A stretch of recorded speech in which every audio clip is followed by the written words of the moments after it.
पवित्र बाइबल का उत्पत्ति 38,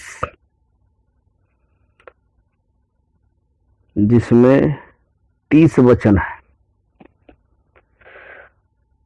उन्हीं दिनों में ऐसा हुआ कि यहूदा अपने भाइयों के पास से चला गया और हीरा नाम एक अब्दुल्ला मवासी पुरुष के पास डेरा किया।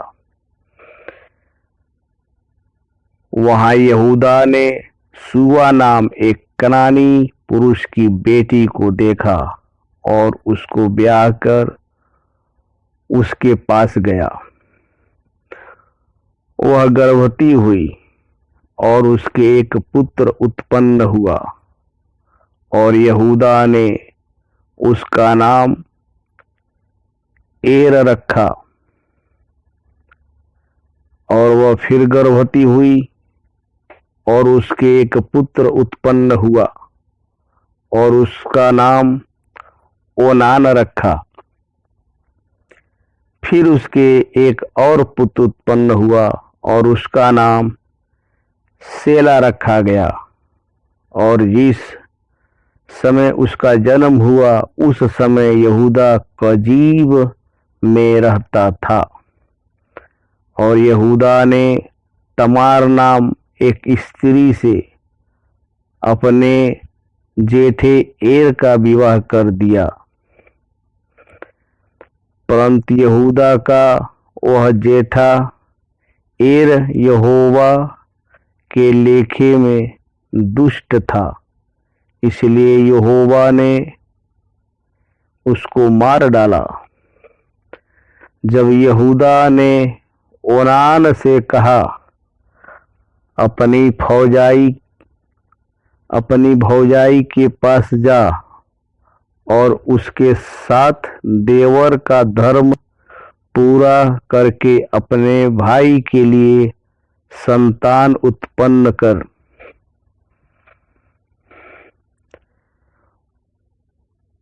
ओनान तो जानता था कि संतान तो मेरी न ठहरेगी। सो ऐसा हुआ कि जब वो अपनी भौजाई के पास गया तब उसने भूमि पर बीज गिराकर नाश किया, जिससे ऐसा न हो कि उसके भाई के नाम से वंश चले। यह काम जो उसने किया उसे यहोवा अप्रसन्न हुआ और उसने उसको भी मार डाला। तब यहूदा ने इस डर के मारे कि कहीं ऐसा न हो कि अपने भाइयों की नाई सेला भी मरे, अपनी बहू तमार से कहा, जब तक मेरा पुत्र सेला सियान न हो तब तक अपने पिता के घर में विधवा की बैठी रह।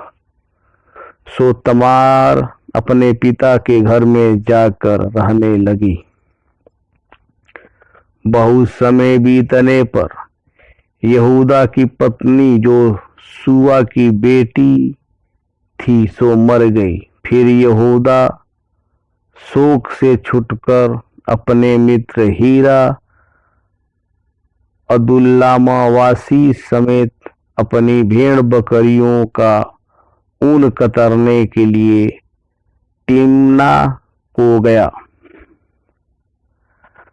और तमार को यह समाचार मिला कि तेरा ससुर अपनी भेड़ बकरियों का ऊन कतरने के लिए तिम्नाथ को जा रहा है। तब उसने यह सोचकर कि सेला सियान हो गया पर मैं उसकी स्त्री नहीं हो पाई, अपना विधवापन का पहरावा उतारा और घूंघट डालकर अपने को ढांप लिया और एलेम नगर के फाटक के पास जो तिम्नाथ के मार्ग में है जा बैठी। जब यहूदा ने उसको देखा उसने उसको बेश्या समझा, क्योंकि वह अपना मुंह ढांपे हुए थी। और वह मार्ग से उसकी ओर फिरा और उससे कहने लगा, मुझे अपने पास आने दे, क्योंकि उसे यह मालूम न था कि वह उसकी बहू है। और वह कहने लगी, मैं तुझे अपने पास आने दूं तो तू मुझे क्या देगा? उसने कहा, मैं अपनी बकरियों में से बकरी का एक बच्चा तेरे पास भेज दूंगा। तब उसने कहा, भला उसके भेजने तक क्या तू हमारे पास कुछ रेहन रख जाएगा?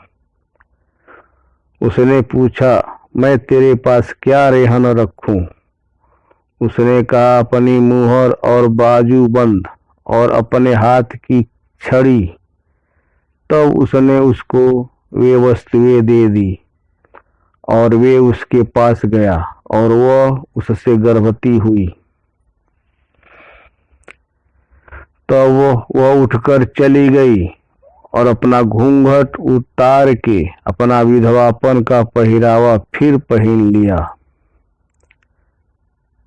तब यहूदा ने बकरी का बच्चा अपने मित्र उस अदुल्लामवासी के हाथ भेज दिया कि वह रेहन रखी हुई वस्तुएं उस स्त्री के पास से छुड़ा लाए, पर वह स्त्री को न मिले। तब उसने वहां के लोगों से पूछा कि वह देवदासी जो एजेम के मार्ग की एक ओर बैठी थी कहाँ है? उन्होंने कहा, यहाँ तो कोई देवदासी न थी। सो उसने यहूदा के पास लौट के कहा, मुझे वह नहीं मिली। और उस स्थान के लोगों ने कहा कि यहाँ तो कोई देवदासी न थी।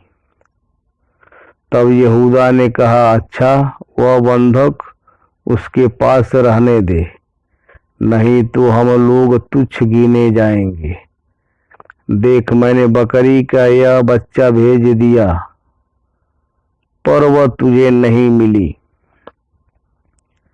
और 3 महीने के पीछे यहूदा को यह समाचार मिला कि तेरी बहू तमार ने व्यभिचार किया है, वरन वह व्यभिचार से गर्भवती भी हो गई है।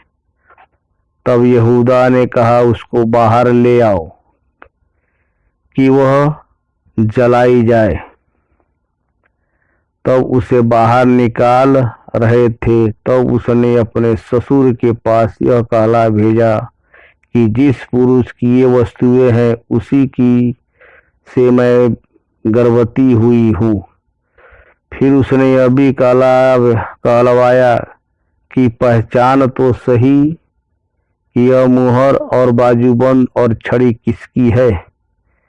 यहूदा ने उन्हें पहचान कर कहा, वह तो मुझसे कम दोषी है, क्योंकि मैंने उसे अपने पुत्र सेला को न ब्याह दिया और उससे फिर कभी प्रसंग न किया।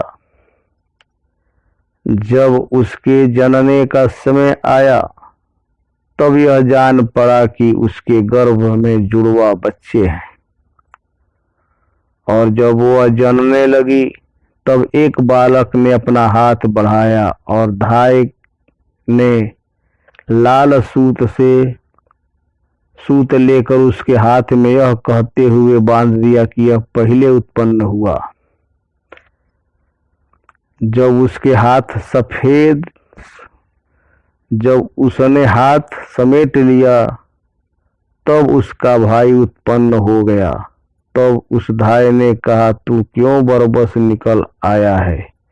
इसलिए उसका नाम पेरेस रखा गया। पीछे उसका भाई जिसके हाथ में लाल सूत बंधा था उत्पन्न हुआ और उसका नाम जेरह रखा गया। उत्पत्ति 38 समाप्त हुआ।